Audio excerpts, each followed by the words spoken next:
The Ohio Department of Health announced at least 10 cases of measles in the northeast corner of the state.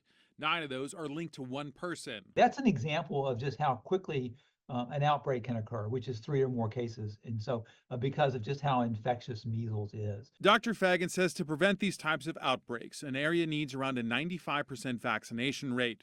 Ohio is about 89% for kindergartners based on this year's school data.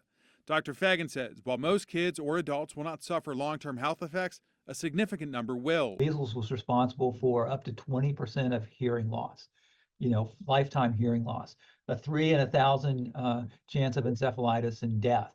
20% of children with measles end up requiring hospitalization. Because of those serious medical concerns, pediatricians across Ohio and nationwide are pushing parents to get their kids vaccinated. Do you think that it's just a matter of time before this shows up here? I think it's a matter of time before it shows up here, yes. Is that I think we're going to see more cases, and it's really dependent on the vaccination rate. Dr. Frank says vaccines like the MMR, which has been around since the early 1960s, has proven to be safe, keeping disease and outbreaks from happening.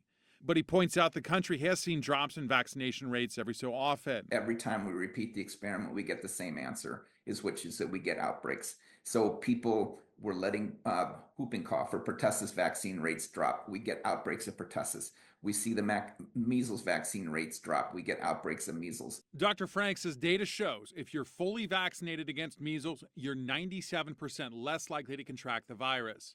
Hey there. Yeah, you could stop watching right now, but let's be honest, you don't want to do that. Hit the links or click subscribe to see more amazing content from all of us here at Local 12.